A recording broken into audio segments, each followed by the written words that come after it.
ship foundered.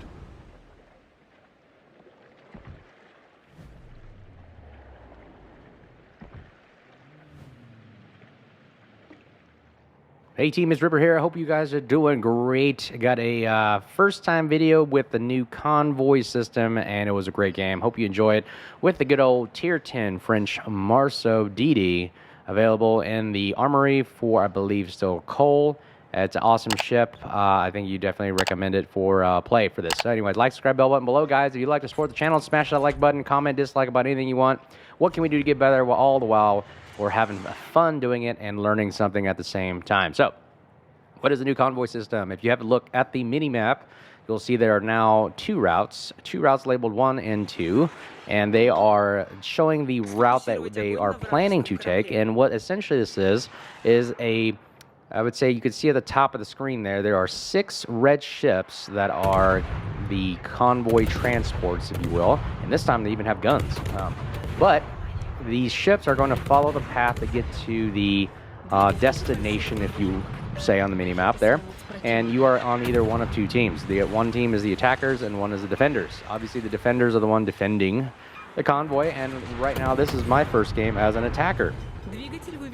Right there. You can see I'm attacking. Ooh, Elbing pops up right here. Elbing, if you don't know, is a German, another type of, I would say, DD line / mini cruiser line / AP monster / monstrosity. Anyways, I like the Elbing. It's one of the strongest ships in the game, I believe, against like light cruisers, and those guns are powerful. I kind of almost call them like, maybe it's like a big size Ragnar, if you don't know what that is, but it's got an extra turret, like 3 turrets in total. And I basically almost rushed him, and basically the speed of the Marceau is what saved me right here. I like the Marceau, I like the Kleber Tech Tree line. The French DDs, Tier 10 is the Kleber, Marceau is Tier 10, but the premium style. The only difference is the guns on the Marceau are the Colbert 120-something millimeter guns, and they shoot really, really fast, start a lot of fires, they do really well. So we're running away right now and trying to burn everybody down we can. We got the eye almost burned down, and we're running away from the Elbing. We don't want to mess with the Elbing. Its guns kind of could potentially destroy us with his backup as well.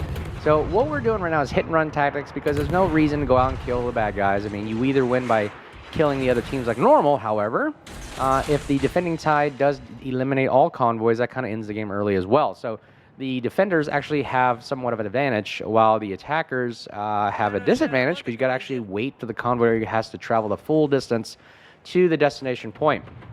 Now, I'll give you my thoughts on this whole game mode. This is the second attempt for this game mode, which we definitely need in the game. I think that the game does need a slight, say, change up in the whole game, because we've only had domination, deathmatch, if you will, which is pretty much just killing each other, and of course epicenter.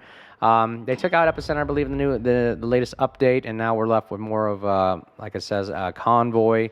Not convoy. I'm sorry. What's it called? It's like the one where you get the sprint, where you go towards all the buffs and everything. I can't think of it off the top of my mind right now. And of course, domination, like always, capturing points and eliminating all the other team.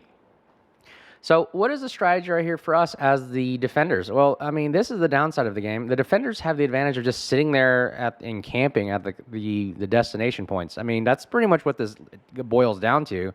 And what the only way in my mind to really win this is potentially to bum rush, you know, one area, like all the ships bum rush one point, just like you would in military strategy, attack one focal point, right, and overwhelm the enemy.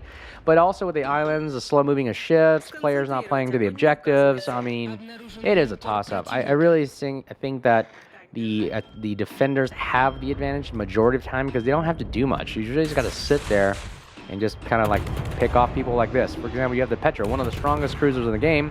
He's pushing in by himself, and you really can't do much. We have like, what, 4 or 5 guns shooting at him.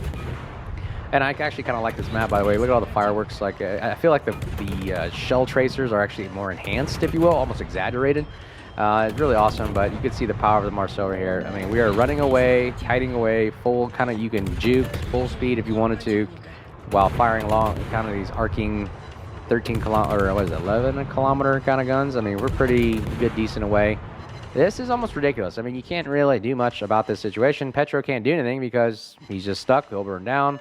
and he has to satisfy an objective. So look, we just killed one of their Liberty ships. So Liberty goes down by us and one of their convoys. And again, the rest of the convoys following the same path as the first guy that just died. So really all we got to do is sit there at a choke point and wait for the next guy to come through and fire at him. And they're not like the most heavily armored convoys. So what else are you going to do?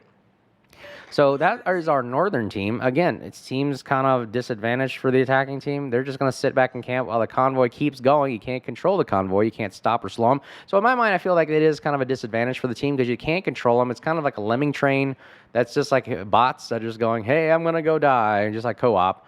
And you can't do much about it, kind of like AA. Can't do much about AA. It's a fireworks show. And you can't do much about depth charges that you drop them off. It's like a fireworks show. Secondaries, fireworks show in the sense sometimes you can't hit anything because you're not manually controlling them. So you're all reliant upon a lot of AI in this game that I do feel places sometimes some teams at a disadvantage. So right now what we're doing is, look, we got torps coming in right here. We have to just play it safe, wait till they come to us. Again, it's just me waiting for a team to come to me, which in my mind seems kind of boring, honestly. I mean, I feel like I'm just camping, and I don't like to be a camper. I don't like doing that.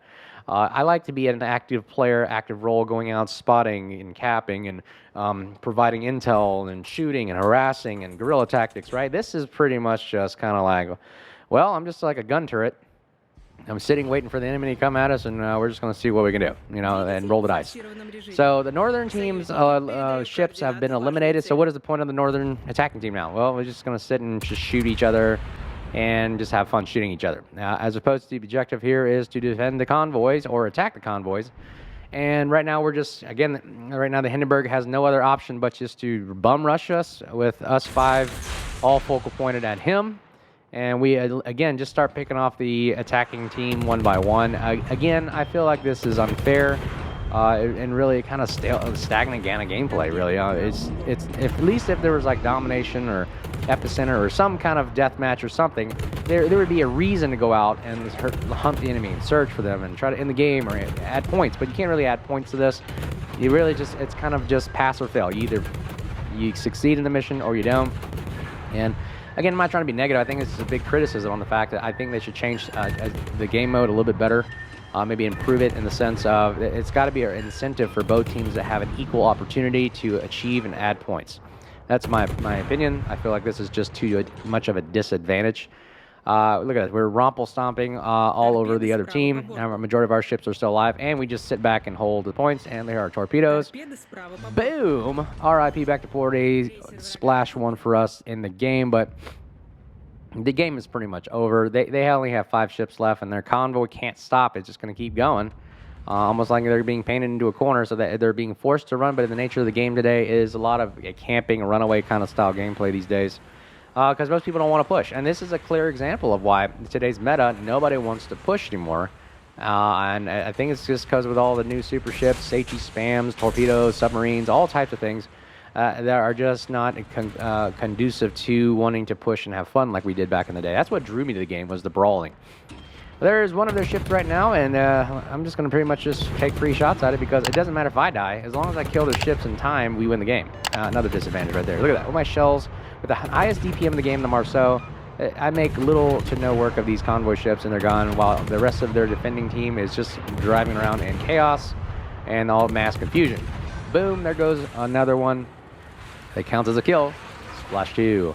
And then we also have the Ohio that's also burning down, and now his Shimakaze buddy who's behind a battleship is also coming in, but nothing more you can do right now. This is so funny just watching this. It's just mass confusion, mass chaos. I bet you this probably be like, oh, boom, another torpedo hits the good old Smolin, takes him out, while just mass confusion is going on. Again, everybody's firing every direction. Everybody's dying. Oh my gosh, chaos, brimstone, smoke, fire, whatever. And this game is pretty much over. Anyways, guys, that's pretty much Convoys in a nutshell. Let me know what you think below. What do you think they should do to improve it? Should we have it? Should we keep it? Should they replace it with a different game mode? I don't know. I'm really curious to hear your thoughts, what we can do better with this thing. But that's with the Marceau, one of the best, I would say, guerrilla tactic run styles in the game. And oh my gosh, these torpedoes are just going into a madhouse. Boom, oh my goodness, boom, oh my goodness, oh my gosh, everybody's dying. Oh my gosh, all the chaos, and boom, there it goes. All convoys are dead, and the game is over. But again, I'd like to say thank you again for all the support on the channel. Like, subscribe, bell button below. Let me know what you think below, and I appreciate all the support on our way to 700 subscribers.